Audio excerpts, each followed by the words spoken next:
एक बार की बात है, सोनू नाम का लड़का एक जगह खेल रहा था। तब तक वहाँ पर एक लड़की आती है और वह लड़की नहीं होती है, वह चुड़ैल होती है। लड़की का रूप बनाकर सोनू के लिए मारने के लिए आती है। वह चुड़ैल बहुत ही भयानक होती है। फिर वह लड़की का रूप रखती है और चुड़ैल का रूप रखती है। कभी कभी चुड़ैल तो कभी कभी लड़की का रूप रख के वहाँ से चली जाती है। वह चुड़ैल सोनू की माँ का रूप रख के उसे घर में रहती होती है।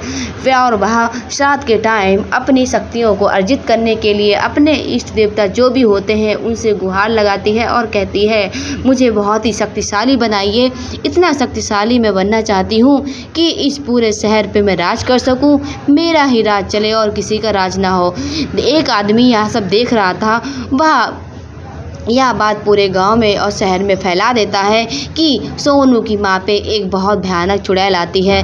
और गांव वाले सारे यह कहते हैं कि यह सब क्या हो रहा है। सब इकट्ठा होते हैं। तब तक वहाँ पे चुड़ैल आती है। वह कहती है कि कोई भी सोनू की माँ को या सोनू को बचाने की कोशिश ना करे, वरना मैं उन सबको ख़त्म कर दूँगी। वह मुखिया कहते हैं, ये चुड़ैल तू यहाँ से चली जा, वरना मैं तुझे ख़त्म करने में ज़रा सा भी वक्त नहीं लगाऊंगा। तुझे क्या लगता है, तू क्या जीवन पर्यंत यहीं बनी रहेगी? तुझे भगाने की मैं हर प्रयास करूंगा। फिर वह एक बहुत ही विद्वान लड़का होता है और वह थोड़े जंतर मंतर भी जानता है। वह उसके गांव वाले सब उसके पास जाते हैं। उसके पास बुलावा आया है कि तुम्हें मुखिया ने बुलाया है। फिर वह लड़का गांव वालों के पास जाता है तो वह सब लोग खुश होते हैं कि अब लगता है सोनू की माँ और सोनू ठीक हो जाएगा। फिर देखते ही देखते सब लोग यह सब बातें और चर्चा कर रहे थे कि मुखिया वह कहता है कि यह चुड़ैल बहुत ही भयानक है, यह ऐसे नहीं जाने वाली है।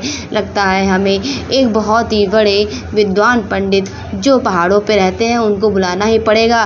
तब तक रात में चुड़ैल जो होती है वह दिन ब दिन बहुत ही शक्तिशाली बनती जा रही थी। वह दिन ब दिन अपने भगवान से, जो भी उसके भूतनाथ जो भी देवता थे, उनसे बहुत ही काली शक्तियाँ अर्जित करती थी और सुबह को बहुत ही सर्वनाश करती थी। और वह डेली अपने रूप बदल के पूरे गांव और शहर में घूमती थी।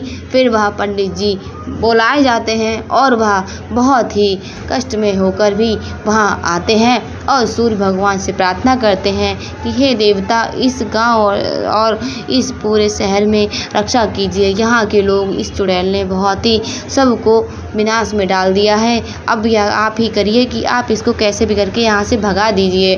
फिर वहाँ भगवान जी प्रकट होते हैं। वह इंसान के रूप में ही आते हैं और साधु से कहते हैं कि साधु देवता, तुम अब परेशान ना हो, इस गांव के सारे कष्ट मैं हर लूँगा और उस चुड़ैल को भी यहाँ से भगा दूँगा। अब गांव वाले बहुत ही प्रसन्न होते हैं और वह देवता उन गांव वाले के बीच में ही आकर वहाँ से चले भी जाते हैं। लेकिन यह बात किसी को पता नहीं चलती है, सिर्फ यह बात वो साधु महात्मा ही जानते हैं। देखते ही देखते गांव में फिर से खुशियाँ हो जाती हैं और वह चुड़ैल वहाँ से चली जाती है। सोनू भी ठीक हो जाता है और उसकी माँ भी ठीक हो जाती है।